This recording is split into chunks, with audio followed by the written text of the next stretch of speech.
আসসালামু আলাইকুম। আজকের ভিডিওতে আমরা জানব আমাদের ওবিসি সার্টিফিকেট বা এসসি এসটি রিভ্যালিডেশন কী করে করব এবং আমাদেরকে রিভ্যালিডেশন করার জন্য আমাদেরকে বিডিও অফিস যেতে হবে না এসডি অফিস যেতে হবে, সেটা আজকে ভিডিওতে আমরা জানবো। এবং কি করে বুঝবো আমাদের বিডিও অফিসে গিয়ে রিভ্যালিডেশনের জন্য ডকুমেন্টস জমা করতে হবে না বিডিও অফিসে। তো আমরা জেনে নেব ভিডিও লাস্টে কোথায় কোন ডকুমেন্টস আপলোড করতে মানে জমা করতে হবে বিডিও না এসডিও অফিসে। তো ভিডিওটা আপনারা লাস্ট পর্যন্ত দেখতে থাকুন। তো কাস্ট সার্টিফিকেট অনলাইনের মাধ্যমে রিভ্যালিডেশন করার জন্য প্রথমে আমরা ফোনের ক্রোম ব্রাউজার ওপেন করে নেব। ফোনের ক্রোম ব্রাউজার ওপেন করার পরে আমরা গুগল সার্চ বারে সার্চ করে নেব কাস্ট সার্টিফিকেট লিখে। কাস্ট সার্টিফিকেট লিখে সার্চ করার পরে নিচের দিকে স্ক্রল করব এবং কাস্ট সার্টিফিকেট www.gov.in এর অফিসিয়াল ওয়েবসাইটে আমরা ক্লিক করব। এই ওয়েবসাইটের লিঙ্কটা আমি ভিডিও ডিসক্রিপশন বক্সে দিয়ে রাখবো। সেখানে ক্লিক করলে আপনাদের সামনে এইরকম একটা ইন্টারফেস খুলে আসবে। আপনারা টিক চিহ্ন ক্লিক করবেন এবং এখানে আপনাদের সামনে চলে এসছে SC ST EWS backlog certificate OBC. আমরা যেহেতু ওবিসি সার্টিফিকেটের জন্য করব, তো আমরা ওবিসিতে ক্লিক করব। Apply for fresh OBC state OBC NCL, সেখানে আপনারা ক্লিক করবেন। সেখানে ক্লিক করার পরে আপনাদের সামনে এরকম একটা ইন্টারফেস খুলে আসবে। আপনারা প্রথমে do you have any digitize caste certificate, আপনাদের কাছে কি অলরেডি ডিজিটাল সার্টিফিকেট রয়েছে? যদি থেকে থাকে তো এখানে ক্লিক করবেন। যদি অনেকেরই হাতে লেখা যদি কাস্ট সার্টিফিকেট থেকে থাকে, তারা ডিজিটাল কি করে করবে অনলাইনের মাধ্যমে বাড়িতে বসে, সেটা আমি ভিডিও বানিয়ে রেখেছি। যদি আপনাদের প্রয়োজন হয় কমেন্ট বক্সে কমেন্ট করবেন, আবারও বিস্তারিতভাবে ভিডিও বানিয়ে দিব। তো এস করার পরে আপনাদের কাস্ট সার্টিফিকেট নম্বরটা আপনারা এখানে এন্টার করে দিবেন। কাস্ট সার্টিফিকেট নম্বর এন্টার করার পরে ডেট অফ ইস্যু, আপনাদের কত তারিখে আপনাদের ওবিসি সার্টিফিকেটটা ইস্যু করা হয়েছে সেই ইস্যু ডেটটা আপনারা এখানে বসিয়ে দিবেন। ইস্যু ডেটটা বসিয়ে দেওয়ার পরে ভেরিফাই আপনারা ক্লিক করবেন। ভেরিফাই ক্লিক করলে ভেরিফাইং প্লিজ ওয়েট, কিছুক্ষণ আপনারা ওয়েট করবেন। আপনাদের যে ওবিসি কাস্ট সার্টিফিকেট রয়েছে সেটাতে যা ডিটেলস রয়েছে সেটা এখানে ফ্যাচ করে নেবে। ম্যাচ করার পরে অনেক কিছু আপনারা এখানে চেঞ্জ করতে পারবেন না, যেমন নাম, ডেট অফ বার্থ, বাবার নাম, এইসব জিনিস চেঞ্জ করতে পারবেন না। ব্লক আপনারা এখান থেকে সিলেক্ট করতে পারবেন আপনাদের নিজস্ব এলাকায়। এবং জিপি বা ওয়ার্ড আপনারা এখান থেকে লিখে দেবেন ম্যানুয়ালি। তারপরে আপনারা নিচের দিকে স্ক্রল করবেন। ওবিসি এ, যাদের ওবিসি এ রয়েছে বা ক্যাটাগরি চেঞ্জ হওয়ার পরে ওবিসি এ রয়েছে, তাদের এখানে ওবিসি এ দেখাবে। এবং যাদের ওবিসি বি রয়েছে, যদি ক্যাটাগরি চেঞ্জ হয়ে যায়, এখন যদি ওবিসি এ থেকে বি যদি হয়ে যায় তো সেটা ওবিসি বি হবে। আগে ছিল ওবিসি এ, কিন্তু এখন ক্যাটাগরি চেঞ্জ হয়েছে বলে ওবিসি বি যদি হয়ে থাকে তো ওটা অটোমেটিকলি বি হয়ে যাবে। তো আমার ক্ষেত্রে ওবিসি এ ছিল এবং ক্যাটাগরি চেঞ্জ হয়ে যাওয়ার পরে কমিউনিটি কাস্ট, তারপরেও আমাদের এই রয়েছে, তারপরেও আমাদের এখানে অলরেডি লেখা উঠে গিয়েছে। তো আমাদেরকে ওবিসি এ যদি কারোর থেকে থাকে আগে থেকে এবং এখনও যদি ওবিসি এ থাকে, তো তাদেরকে এসডি অফিস যেতে হবে। এবং যাদের ওবিসি এ ছিল আগে, এখন বি হয়েছে বা বি ছিল এ হয়েছে, তাদেরকে বিডিও অফিসে গিয়ে ডকুমেন্টস জমা করতে হবে। তো আশা করি এটা আপনারা বুঝতে পারলেন। যাদের ওবিসি এ ছিল আগে কিন্তু এখন ওবিসি বি হয়েছে, তাদেরকে দিতে হবে জমা বিডিও অফিসে। এবং যাদের ওবিসি এ ছিল আগে এখনও ওবিসি এই রয়েছে, তাদেরকে দিতে হবে এসডিও অফিসে।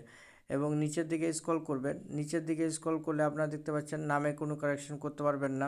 কিন্তু তার আগে এটা একটা বলে দিই, যদি আপনাদের কাস্ট সার্টিফিকেটে যদি কোনো ভুল ত্রুটি হয়ে থাকে, আপনাদের বিডিও অফিস বা এসডি অফিসের সঙ্গে যোগাযোগ করবেন, তারপরে এই অ্যাপ্লিকেশনটা করবেন। কারণ এই অ্যাপ্লিকেশনটা করে দেওয়ার পরে আপনাদের কাস্ট সার্টিফিকেটে কোনো রকম কারেকশন করা যাবে না।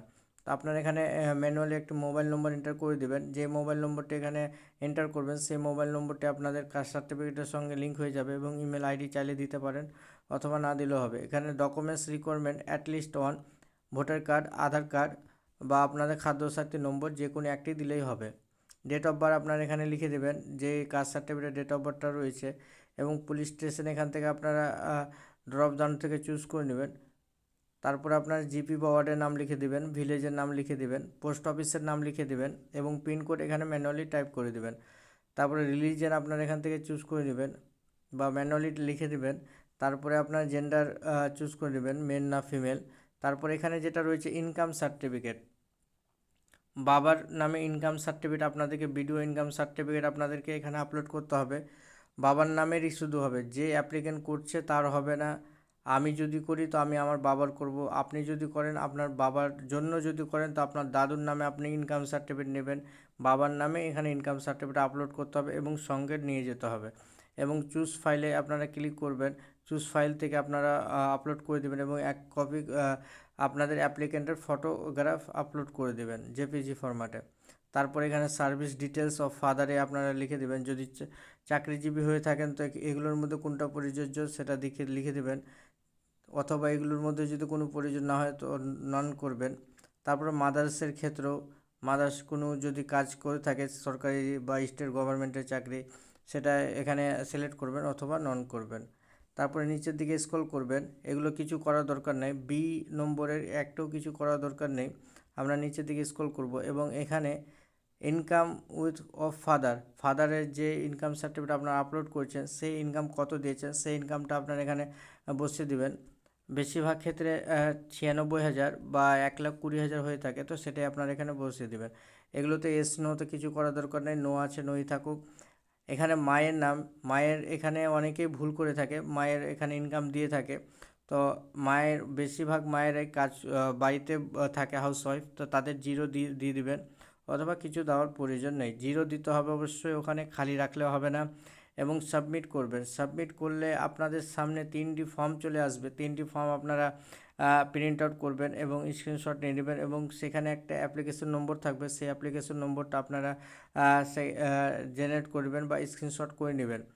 তো আপনাদের কি কি ডকুমেন্টস লাগবে কাস্ট সার্টিফিকেট রিভ্যালিডেশন করার জন্য, আপনাদের কি কি ডকুমেন্টস লাগবে সেটাও আজকের ভিডিওতেই আমরা জানবো, যেহেতু এই ভিডিওগুলো অনেক আগে থেকে অনেকেই ছেড়ে রেখেছে কিন্তু ফুল ডিটেলস দেয়নি। তো আপনারা যখন এসডিও অফিস যাবেন রিভ্যালিডেশনের জন্য, তো প্রথমে আপনারা আপনাদের আধার কার্ড নেবেন, ভোটার কার্ড নেবেন, আর আপনাদের যদি অ্যাডমিট কার্ড থেকে থাকে তো আপনারা অ্যাডমিট কার্ড নেবেন এবং বাবার শুধু বাবার ভোটার কার্ড, আধার কার্ড এবং রেশন কার্ড, সঙ্গে আপনারও রেশন কার্ড নেবেন এবং আপনাদের ছবি নেবার প্রয়োজন নেই এবং আপনাদের দলিল নিতে হবে। মোটামুটি 1993 আগে আপনাদের জায়গা জমির একটি দলিল নিয়ে যেতে হবে, অরিজিনাল ডকুমেন্টস নিয়ে যাবেন সবগুলো এবং সঙ্গে জেরক্স কপি নিয়ে যাবেন অবশ্যই, না হলে আপনাদেরকে ঘুরিয়ে দেবে।